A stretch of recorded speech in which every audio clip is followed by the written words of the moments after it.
6 दिन के रिमांड खत्म होने के बाद सुशील कुमार को रोहिणी कोर्ट लेकर पहुंची पुलिस और रिमांड की मांग कर सकती है पुलिस।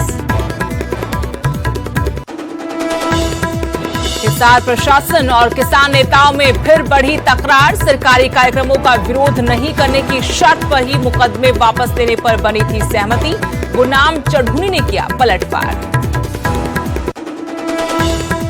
करनाल में समय से पहले धान रोपाई पर 13 किसानों को मिला नोटिस। कृषि विभाग ने ज्यादा पानी खर्च होने का दिया हवाला।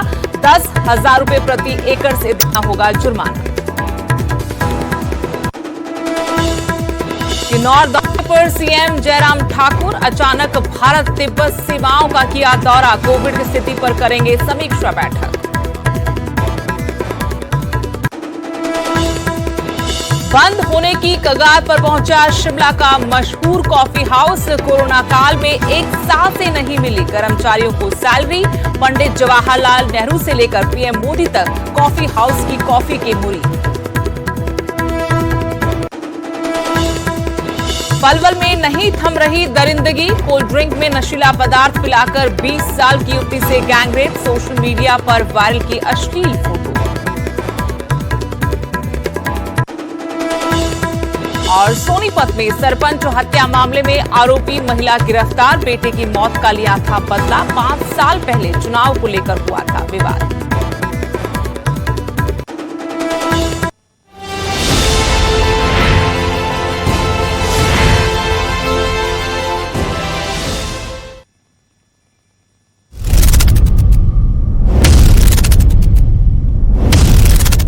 नमस्कार, आपके साथ मैं हूं स्तेश नैन मोर। बुलेटिन की शुरुआत करेंगे बड़ी खबर के साथ। बड़ी खबर यह कि थोड़ी देर में सुशील कुमार की पेशी होगी। पहलवान सुशील कुमार को पुलिस रोहिणी कोर्ट लेकर पहुंची है। क्राइम ब्रांच की टीम 8 दिनों की रिमांड और मांग सकती है। पहलवान सुशील कुमार की मुश्किलें बढ़ सकती हैं।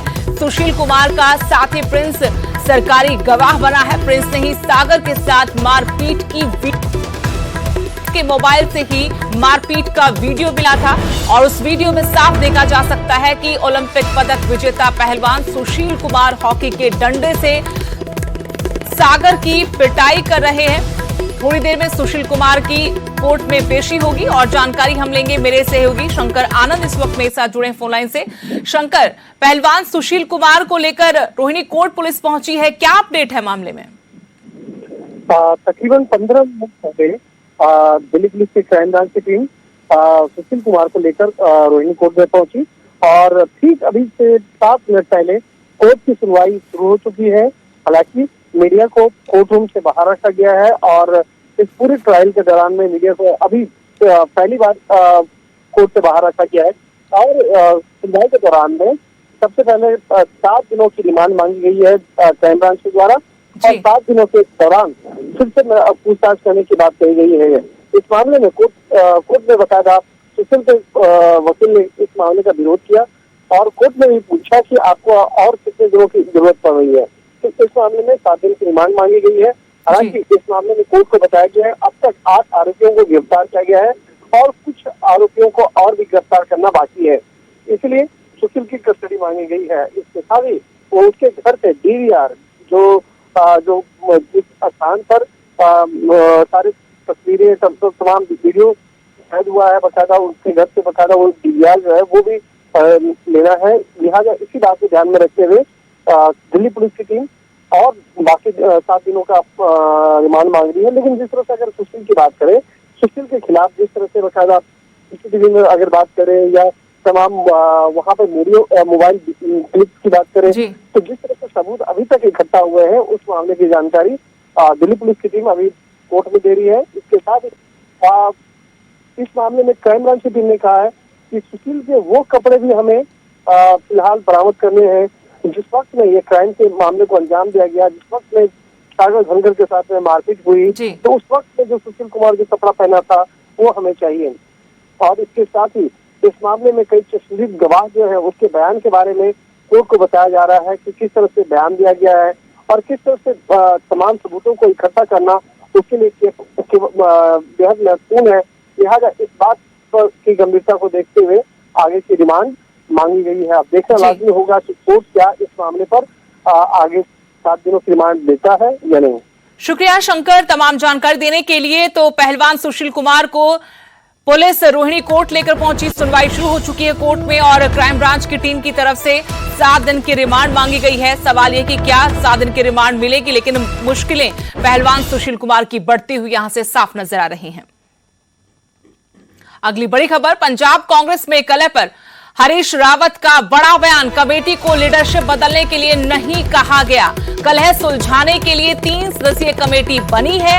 आज दिल्ली में ही 3 सदस्यीय कमेटी की पहली बैठक हुई। जून के पहले हफ्ते में विधायकों सांसदों के साथ बैठक होगी। बड़ी खबर आपको बता रहे हैं, कांग्रेस में कलह लगातार बनी हुई है। पंजाब कांग्रेस में इसी कलह पर हरीश रावत का, जो कि प्रभारी हैं पंजाब कांग्रेस के, उनका बड़ा बयान आया है। कमेटी को लीडरशिप बदलने के लिए नहीं कहा गया, कलह सुलझाने के लिए 3 सदस्यीय कमेटी बनाई गई है, लेकिन लीडरशिप बदलने के लिए इसको नहीं कहा गया है। आपको बता दें कि आज दिल्ली में 3 सदस्यीय कमेटी की पहली बैठक हुई और जानकारी है कि जून के पहले हफ्ते में विधायकों सांसदों के साथ भी बैठक होगी। पंजाब कांग्रेस में धड़े बने हुए हैं और खुलकर अपनों पर ही वार किए जा रहे हैं। अब इसी मसले पर एक बड़ा बयान आप कह सकते हैं कि हरीश रावत की तरफ से आया है और जानकारी हम लेंगे। मेरे सहयोगी पंकज कपाही जुड़ गए। पंकज, हरीश रावत ने बड़ा बयान दिया है कमेटी को लेकर कि लीडरशिप बदलने के लिए नहीं कहा गया है, बल्कि कलह सुलझाने के लिए कमेटी बनाई गई है। आज की बैठक में क्या कुछ और खास रहा पंजाब कांग्रेस की कलह के मद्देनजर? देखिए, पहली मीटिंग कमेटी बनने के बाद ये हुई है और इसमें तय किया गया है कि जिन विधायकों, जिन मंत्रियों और जिन सांसदों को नाराज किया उनको दिल्ली बुलाया जाए और जून के पहले हफ्ते उन लीडरशिप को दिल्ली बुलाया जाएगा, उनसे बातचीत की जाएगी। और सबसे बड़ा बयान न्यूज 18 पर हरीश रावत ने ये दिया है कि जब उनसे पूछा गया कि कुछ लीडरशिप बदलने की बात कर रहे हैं, चाहे अध्यक्ष के तौर पर हो चाहे मुख्यमंत्री के तौर पर हो, तो हरीश रावत का कहना था कि उनकी कोशिश ये है कि 2022 के लिए सभी को इकट्ठे चलकर जो है चुनाव लड़ने की कोशिश करवाई जाए और किसी भी तरह से कोई लीडरशिप जो है वो बदली नहीं जाएगी। जो कांग्रेस अध्यक्षा सोनिया गांधी की तरफ से कमेटी बनाने के हुक्म दिए गए हैं, ये कमेटी जो है वो सभी से बातचीत कर उनके जो इशू हैं उसको हल करेगी, उनको सुलझाने की कोशिश करेगी, लेकिन लीडरशिप किसी तरह से जो है वो नहीं बदली जाएगी। वो भी इसलिए क्योंकि कई बार क्या सहियां लग रही थी कि पार्टी आलाकमान जो है वो नवजोत सिंह सिद्धू को अध्यक्ष बनाना चाहती है और मुख्यमंत्री इस बात को नहीं मान रही। ये सवाल जब हरीश रावत से पूछा गया तो उन्होंने साफ तौर पर कहा कि लीडरशिप किसी भी तरह से जो है वो नहीं बदली जाएगी। जी शुक्रिया पंकज जानकारी के लिए। तो पंजाब कांग्रेस में जो कलह चल रही है उस पर काफी महत्वपूर्ण बयान, क्योंकि धड़ों में बटी कांग्रेस में लगातार खींचतान अब जोर पकड़ रही थी। ऐसे में हरीश रावत ने कहा कि कमेटी का गठन जो हुआ है वो लीडरशिप बदलने के लिए नहीं हुआ, बल्कि जो कलह है पंजाब कांग्रेस में नेताओं में, उस कलह को दूर करने के लिए, उसे सुलझाने के लिए कमेटी बनाई गई है। आज दिल्ली में 3 सदस्यीय कमेटी की पहली दफा बैठक हुई और जानकारी ये भी कि जून के पहले हफ्ते में विधायकों सांसदों के साथ भी बैठक होगी, ताकि इस मसले को जितना जल्दी हो सके पार्टी के अंदर सुलझा लिया जाए, क्योंकि 2022 में विधानसभा चुनाव है। अगली बड़ी खबर, हिसार प्रशासन और किसान नेताओं में एक बार फिर से तकरार बढ़ गई है। हिसार प्रशासन का दावा कि किसानों ने भरोसा दिया था सरकारी कार्यक्रमों का विरोध नहीं करेंगे, इन्हीं शर्तों पर किसानों पर दर्ज मुकदमे वापस लेने की बात हुई थी। हिसार में 24 मई को किसानों ने यह भरोसा दिया था। कमिश्नर की तरफ से अब कहा गया है, हिसार कमिश्नर चंद्रशेखर के खुलासे पर पलटवार भी हो गया है। गुरनाम सिंह चढ़ूनी ने उनके इस दावे पर पलटवार करते हुए कहा कि विरोध बंद करने को लेकर बात हुई ही नहीं थी। बड़ी खबर आपको बता रहे हैं, हिसार प्रशासन और किसान नेताओं के बीच टकराव बढ़ गया है। हिसार प्रशासन ने दावा किया है कि किसानों ने इस बात का भरोसा उन्हें दिया था कि सरकारी कार्यक्रमों का किसान विरोध नहीं करेंगे, इन्हीं शर्तों पर किसानों पर दर्ज मुकदमे वापस लेने की बात हुई थी। लेकिन इस दावे पर गुरनाम सिंह चढ़ूनी जो किसान नेता हैं, उन्होंने पलटवार करते हुए कहा कि विरोध बंद करने को लेकर कोई बात ही नहीं हुई।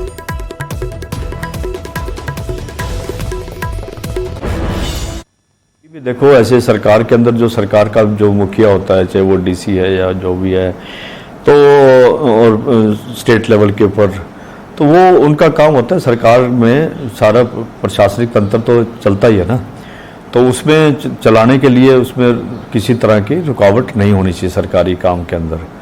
और बाकी आपका जो भी है, आपने एजिटेशन करना है वो आपका प्रजातांत्रिक अधिकार है, तो वो आप करिए, उसमें कोई नहीं आपको रोकता, लेकिन प्रशासनिक कार्यों में किसी को उसमें दखलंदाजी ना की। चंडीगढ़ से मेरे सहयोगी अंकित दुदानी इसी खबर पर जुड़ गए हैं मेरे साथ। अंकित, प्रशासन पर दबाव बनाया, पहले किसानों ने बड़ी तादाद में वहां इकट्ठा होकर 2 घंटे की बैठक के बाद परिणाम निकला कि सारे मुकदमे प्रशासन वापस ले रहा है, लेकिन अब वही प्रशासन ये दावा कर रहा है कि बात इसलिए हल हुई थी क्योंकि दावा किया था, भरोसा दिया था किसानों ने कि वो कोई भी कार्यक्रम हो सरकारी उसका विरोध नहीं करेंगे, लेकिन किसान इस बात पर अब ये कह रहे कि ऐसा कुछ हुआ ही नहीं। असल में बंद कमरे में बातचीत क्या हुई थी, क्या आश्वासन दिया गया था प्रशासन को किसानों की तरफ से? बिल्कुल सुदेश, जिस तरह से लगातार शह मात का खेल देखने में आ रहा है सामने, कभी किसानों का शह मात का खेल है तो कभी प्रशासन का, क्योंकि जिस दिन विरोध हुआ, मुख्यमंत्री का विरोध हुआ, उस दिन लाठीचार्ज हुआ और वहां काफी धक्का मुक्की हुई। उस दिन के बाद उस दिन रात को ही ये फैसला हुआ था कि किसानों पर मुकदमे जो दर्ज हैं वो वापस हो जाएंगे, क्योंकि उसी समय गुरनाम सिंह चडूनी, राकेश टिकैत सभी लोग शाम को पहुंचे थे और जो हिरासत में लिए गए थे किसान उनको छोड़ दिया गया था। लेकिन उसके ही अगले दिन फिर से मुकदमे कर दिए जाते हैं। जब मुकदमे प्रशासन कर देता है तो कहीं ना कहीं किसानों में रोष बढ़ता है और फिर 1 हफ्ते के बाद की कॉल दी जाती है और वो वहां बड़ी भारी संख्या में इकट्ठे होते हैं, भारी पुलिस बल होता है, तो उससे निपटने के लिए प्रशासन बातचीत के लिए बुलाता है।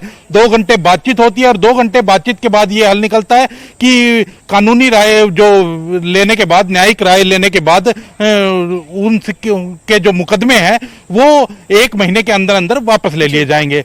और कहीं ना कहीं अब जो बात निकल करके सामने आ रही है, जो कमिश्नर कह रहे हैं कि बात यह हुई थी कि मुकदमे तो वापस ले लेंगे, लेकिन आगे किसान किसी भी सरकारी प्रोग्राम का बहिष्कार नहीं करें, विरोध नहीं करेंगे। तो कहीं ना कहीं इस बात को देखते हुए प्रशासन ने ये मुकदमे वापस लिए थे। अब गुरनाम सिंह चडूनी अपना अलग बात कह रहे हैं, उनका यही कहना है कि ऐसी कोई बात ही नहीं हुई। अब बंद कमरे के अंदर क्या बात हुई है, क्योंकि कमिश्नर अपनी बात कह रहे हैं, गुरनाम सिंह चडूनी अपनी बात कह रहे हैं। अब दोनों की बात पे किसके ऊपर भरोसा किया जाए, क्योंकि ये बात तो तभी सिद्ध होगी क्योंकि अभी भी मुकदमे वापस नहीं हुए हैं। अगर इस तरह की बात निकल करके सामने आ रही है तो अभी मुकदमे वापस नहीं हुए, मुकदमे वापस होने की प्रोसेस चलेगी और वो 1 महीने के अंदर अंदर पूरी होगी। लेकिन जिस तरह से अब फिर से टकराव वाले बयान आ रहे हैं तो उसमें अब क्या निकल करके सामने आएगा, ये बड़ी बात है। क्योंकि गुरनाम सिंह चडूनी कुछ कह रहे हैं और हिसार कमिश्नर जो चंद्रशेखर हैं वो कुछ कह रहे हैं। तो कहीं ना कहीं अब ये बात तो, क्योंकि मीडिया तो उस बैठक के अंदर मौजूद था नहीं, बाहर आकर के यही बताया गया कि समझौता हो गया है, जो मुकदमे हैं वो वापस हो जाएंगे। और उस समय जो कहा गया था वो ये भी कहा गया था, जो बाद में बात पर नजर बनाए रखेंगे अंकित कि इस तकरार से अब आने वाले दिनों में क्या तस्वीर उभरती है, क्योंकि किसान आंदोलन के नाम पर जो कुछ हुआ उसके बाद पुलिस ने अपनी कार्रवाई की, लेकिन किसानों का विरोध बढ़ता देखकर आश्वस्त किया था कि मुकदमे वापस होंगे। लेकिन इस भरोसे के साथ कमिश्नर कह रहे हैं कि कहा था, दावा किया था कि वो आगे कभी किसी सरकारी कार्यक्रम का विरोध नहीं करेंगे, लेकिन किसान नेता इससे इत्तेफाक नहीं रखते। अगली बड़ी खबर, किसान आंदोलन पर प्रदेश अध्यक्ष बीजेपी के ओम प्रकाश धनखड़, उनका बयान आया है। धनखड़ ने किसान जथेबंदियों को बाधक बताया, पीएम ने किसानों के सुझाव मान लिए थे, ये उनकी तरफ से कहा गया है। समाधान के रास्ते में बाधक हैं किसान जथेबंदियां, किसान संगठन। वैक्सीनेशन पर कांग्रेस समेत विपक्षी दलों पर भी उन्होंने वार किया। बहादुरगढ़ में रक्तदान शिविर में ओम प्रकाश धनखड़ पहुंचे थे। केंद्र के 7 साल पूरे होने पर बीजेपी रक्तदान शिविर लगा रही है और इसी दौरान हरियाणा बीजेपी के अध्यक्ष ओम प्रकाश धनखड़ ने बड़ा बयान दिया है। धनखड़ ने किसान जथेबंदियों को बाधक बताया, पीएम ने किसानों के सुझाव मान लिए थे, ये उनकी तरफ से दावा किया गया है। समाधान के रास्ते में किसान जथेबंदियां बाधक हैं।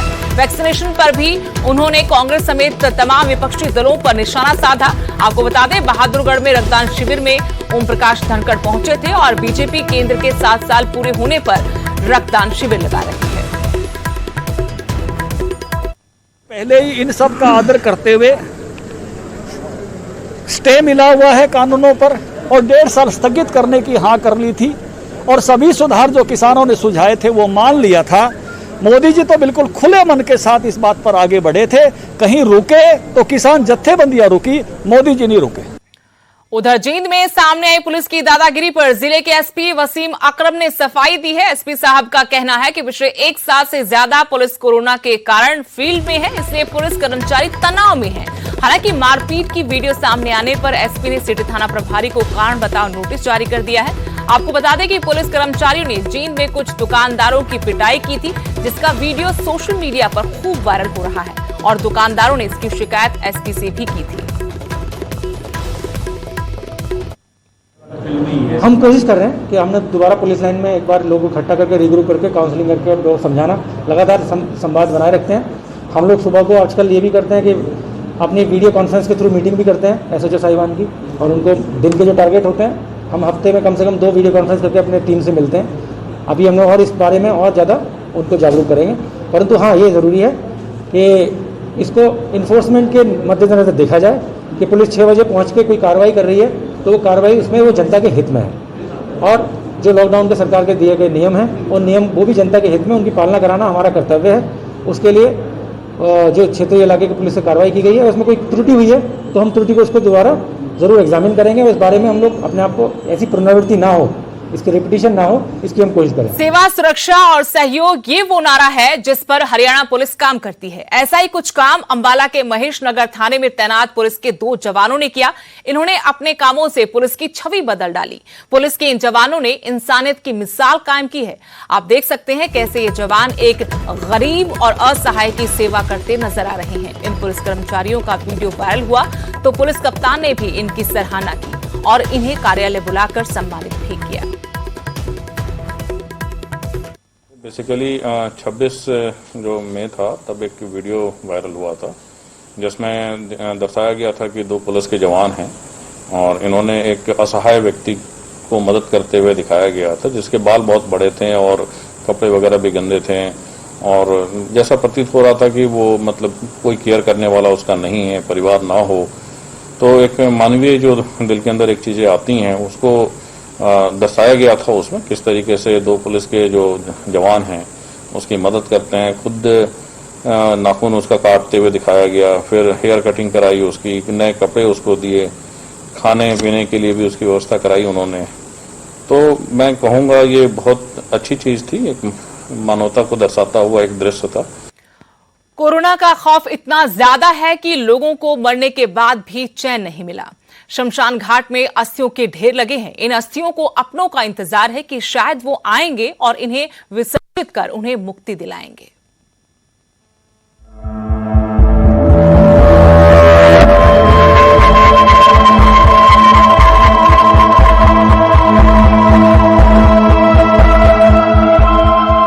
कोरोना काल में किसी के सर से पिता का साया उठा तो किसी से मां का आंचल छिन गया, किसी का लाडला उनसे दूर हुआ तो किसी की मांग का सिंदूर, तो किसी की पत्नी उसका साथ छोड़कर हमेशा के लिए अलविदा कह गई। कहीं किसी मरीज की मौत हुई तो अपनों का कंधा भी नसीब नहीं हुआ और शमशान घाट में अंतिम संस्कार के लिए भी घंटों का इंतजार करना पड़ा, लेकिन इसके बाद भी मुक्ति नहीं मिली। जी हाँ, लोगों में कोरोना का डर इतना है कि अपनों की अस्थियां लेने से परहेज कर रहे हैं।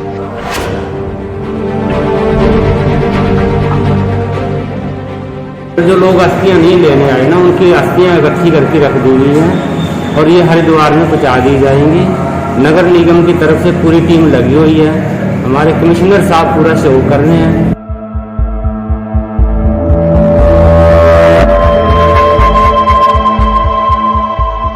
करनाल के बलड़ी शमशान घाट पर पिछले कुछ दिनों में 400 से ज्यादा अंतिम संस्कार किए गए। कुछ की अस्थियां उनके अपने ले गए, लेकिन बहुत से ऐसे भी हैं जिन्हें आज भी अपनों का इंतजार है। ऐसे में शमशान घाट पर पिछले कई दिनों से समाज सेवा कर रहे लोगों ने फैसला लिया है, अगर 4-5 दिनों के भीतर कोई भी इन अस्थियों को लेने नहीं आया तो फिर वो हिंदू रीति रिवाजों के साथ हरिद्वार जाकर इन अस्थियों को प्रवाहित करेंगे।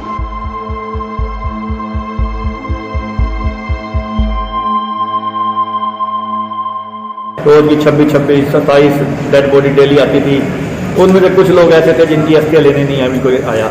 ऐसे ही 8 एक लोग हमारे पास 8 एक बॉडी की अस्थियां हमें पड़ी हैं, जिसे हम ऑप्टिकल एसोसिएशन करनाल जो रजिस्टर्ड बॉडी है हमारी जिले की, वो उन्हें एक प्रण लिया कि इन सबको हम हरिद्वार में इनको पूरे हिंदू रीति रिवाज के हिसाब से इनको प्रोवाइड करके आएंगे।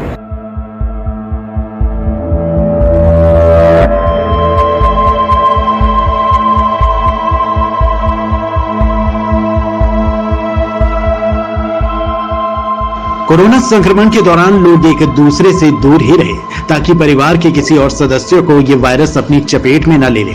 लेकिन इस कोरोना काल ने रिश्तों की सच्चाई भी दिखाई। कौन अपना होते हुए भी पराया हो गया और कौन पराये से अपना बन गया। कोरोना का खौफ इस कदर घर कर गया कि मरने के बाद भी मुक्ति का इंतजार है। हिमांशु नारंग, न्यूज़ 18, करनाल।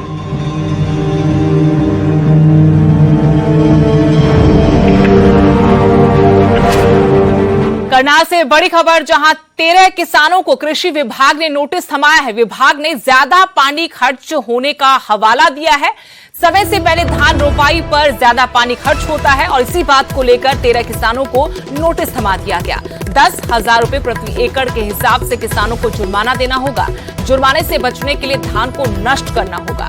पानी की स्थिति पर पहले से डार्क जोन में करनाल है, लेकिन यहाँ धान की भी खूब रोपाई होती है। किसानों को अब 4 दिन के भीतर अपना जवाब देना होगा, लेकिन प्रशासन की ये काफी बड़ी कार्रवाई है। करनाल में 13 किसानों को कृषि विभाग ने नोटिस दिया है। विभाग ने ज्यादा पानी खर्च होने का हवाला देकर इन 13 किसानों को नोटिस दिया है, क्योंकि धान की रोपाई का वक्त अभी नहीं है और अगर धान की रोपाई पहले की जाए तो उस पर ज्यादा पानी खर्च होता है।